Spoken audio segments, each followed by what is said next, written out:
Yahudi ini mengucapkan 2 kalimat syahadat. Kemudian nggak lama kemudian meninggal dengan usia sekitar 600 tahun. 600. Di sini 600. Tak sampai ya, ribuan. tak sampai ribuan. Di sini 600. Oke. Assalamualaikum warahmatullahi wabarakatuh. Halo teman-teman, ketemu lagi dengan dua Bang Deso ya di channel Mr. Coach. Yuk mari kita ngobrol di channel ini. Jangan lupa kopinya yang kental, ngolah pikir dengan share dan serius tapi santai. Ini Yahudi tadi ditemui oleh Al-Imam Al-Qutub. Oh, Al-Imam Al-Qutub. Pokoknya ditemui kutub, teman-teman. Kutub menurut mereka ini ya. Al-Habib Idris. Habib lagi. Jadi wali kutub ini adalah dari kalangan Habib. Sekarang kan wali kutubnya ini yang lotot-lotot. Semua Wahabi itu wali. Ya Ta'ala, maka insya Allah ya, Wahabi adalah orang-orang yang berpegang teguh dengan Quran, berpegang teguh dengan hadis, ya, orang-orang yang bertakwa kepada Allah Subhanahu wa Ta'ala. Mereka lah wali-wali Allah Subhanahu wa Ta'ala. Intinya bertakwa kepada Allah. Iya, intinya karena mereka mengaku paling taat kepada Allah, maka mereka semua wali. Diperkuat lagi dengan statementnya Pak Khalid Basalamah bahwa kecuali satu, nggak pakai lewat neraka masuk surga. Kata para sahabat sudah tanya, siapa itu ya Rasulullah? Apa kata Nabi? Yang berpegang pada sunnahku dan sahabatku. Nah, ini yang selalu ditunjuk Salafi Wahabi. Masuk dalam Islam tidak lama Yahudi tadi wafat. Wafat, teman-teman, dalam kondisi berumur berapa tadi? 2000 tahun. Karena terakhir dia menyebut kalimat 2000 tahun. Sedangkan Ali bin Abi Thalib wafat pada 661 Masehi, teman-teman. Ingat Masehi ini. Pada tahun 6601 Masehi. Sayyidina Ali wafat tahun 6661. Berarti Sayyidina Ali masih hidup sekarang ini, teman-teman ya.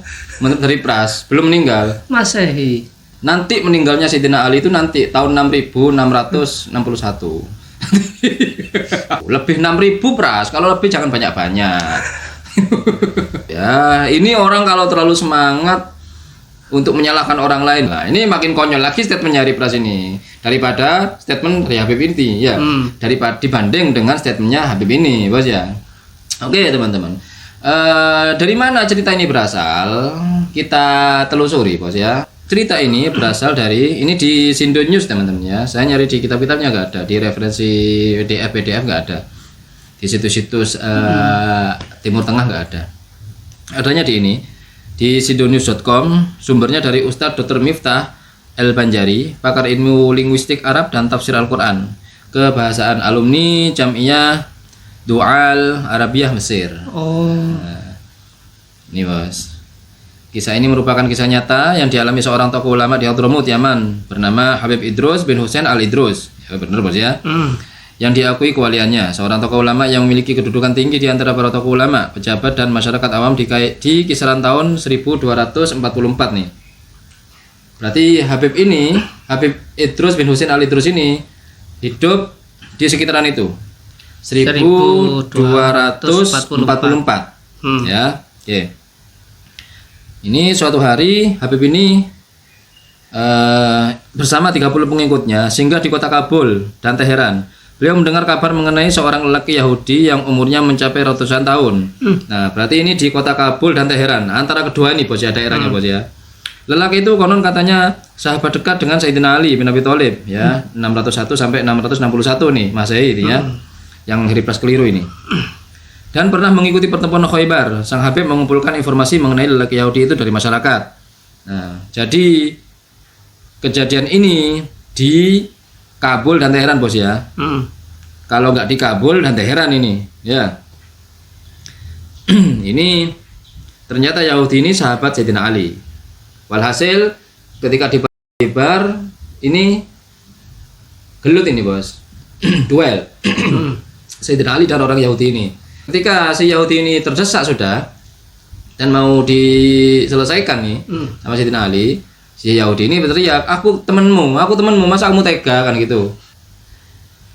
Kemudian Sayyidina Ali walhasil, singkatnya cerita ini, mendoakan orang itu, baiklah kau tidak akan meninggal sebelum kau masuk Islam. Ini doanya Sayyidina Ali karena dia sahabatnya gitu loh, didoakan tidak akan meninggal sebelum masuk Islam. Karena Yahudi ini yakin dengan doa Sayyidina Ali ini yakin sudah dia nggak akan meninggal sebelum masuk Islam, dan dia ingin hidup lebih lama. Makanya dia nggak masuk Islam, nggak mau Islam. Makanya dia nggak masuk Islam gitu, bos. Biarinlah saya ingin hidup lebih lama. Toh doa Sayyidina Ali saya yakin itu mustajab gitu loh, bos. Jadi dia nggak masuk Islam, soalnya dia ingin hidup lebih lama. Nah, kemudian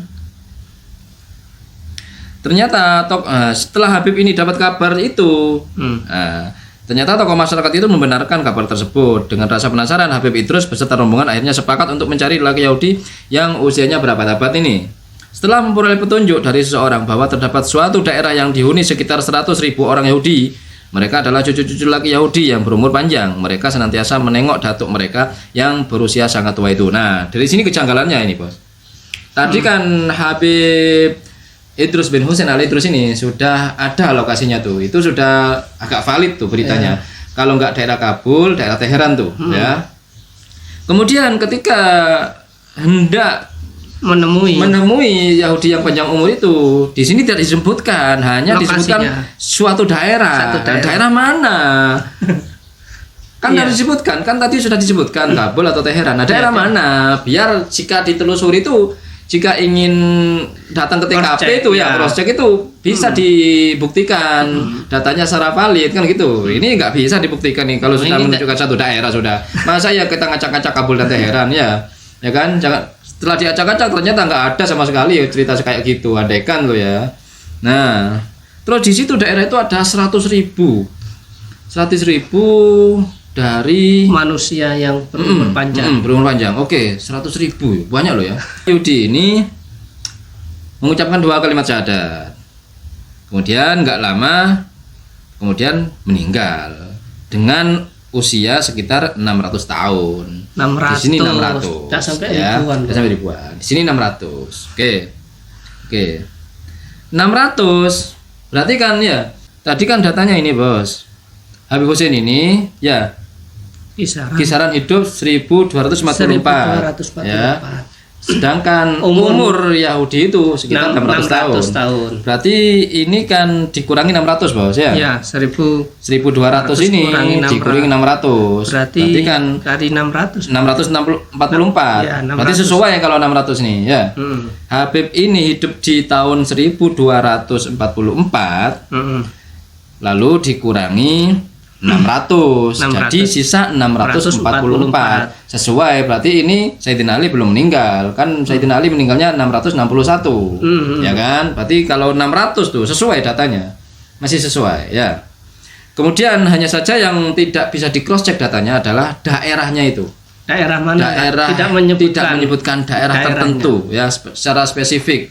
Daerah biografisnya itu di mana? Kemudian jika selama 600 tahun, mungkinkah seseorang itu mempunyai cucu sampai 100.000? Ini yang kami hitung nih, datanya juga. 600.000. 100.000 tadi kan? 100.000 ya. 100.000 Yahudi. Ini cucu-cucunya semuanya. Jadi, di wilayah itu. Di wilayah itu semuanya cucunya si empu itu. Si kakek Yahudi ini. Apa mungkin selama 600 tahun bisa menghasilkan 100.000 cucu? Andai kan satu generasi dia mempunyai 20 anak lah ya. 20 anak itu sudah banyak itu ya, bos ya. 20 anak. Kemudian satu generasi anggaplah 30 tahun ya. 30 tahun. Kemudian berarti kalau 100 tahun bagi 3 generasi lah ya. Kita persempit ini sudah ya. Itu sudah generasi pendek-pendek ini. 100 tahun jadi 3 generasi. Satu generasi 20. 2 generasi berarti 20 mempunyai 20 anak lagi lah ya. Berarti 20 dikali 20. Ya kan? Berarti berapa? 400 ya. 1000 lah. Andai kan satu generasi 100 tahun nih 1000 orang 100 tahun ini. Kalau 600 tahun kan berarti cuma 6.000. Ya. Ini 100.000 ini kami juga masih menyaksikan datanya ini teman-teman ya. Datanya ini kami menyaksikan. Jadi ada 2 data yang kami saksikan. Yang pertama daerahnya disebutkan. Tidak disebutkan. Kemudian penghuni perkampungan Yahudi sebanyak 100.000 orang itu adalah cucu dari kakek ini. Kakek ini itu Yahudi. Juga sulit diterima, bos ya, sulit diterima. Mengenai umur, kalau mengenai umur sampai segitu wajar, bos. Masih percaya ya. Jika Anda saat ini bertanya, mungkinkah manusia bisa hidup hingga 500 tahun? Jawabannya adalah iya. Loh, Kata Maris seperti dikutip Dream dari laman Bloomberg Kamis 12 Maret 2015. Ya. Maris yang menjalankan perusahaan dengan investasi 427 juta US dollar pada tahun 2015 menginginkan agar uang tersebut disalurkan ke perusahaan kesehatan. Menurut Maris, perusahaannya sebetulnya memiliki kemampuan ilmu pengetahuan yang bisa menggapai apapun yang dibayangkan. Bisa bos, tapi dengan cara-cara tertentu. Kalau yang tadi kan hanya karena doa saja. Kalau ini riset ilmu pengetahuan. Kalau tanpa upaya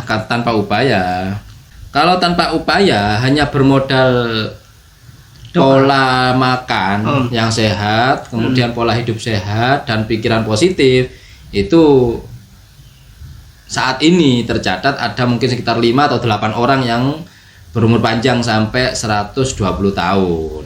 Itu tanpa ilmu loh ya, tanpa ilmu pengetahuan. Hanya berdasarkan pola hidup sehat, pola makan, kemudian berpikir positif. Itu bisa. Itu teman-teman ya. Terus. Oke, itu saja obrolan hari ini. Mudah-mudahan bermanfaat, mudah-mudahan mencerahkan, dan mudah-mudahan kita bisa bersikap bijak lagi. Yang baik-baik semuanya datang dari Allah, yang jelek-jelek datang dari kami. Mohon maaf. Wa akhiru kalam, assalamualaikum warahmatullahi wabarakatuh.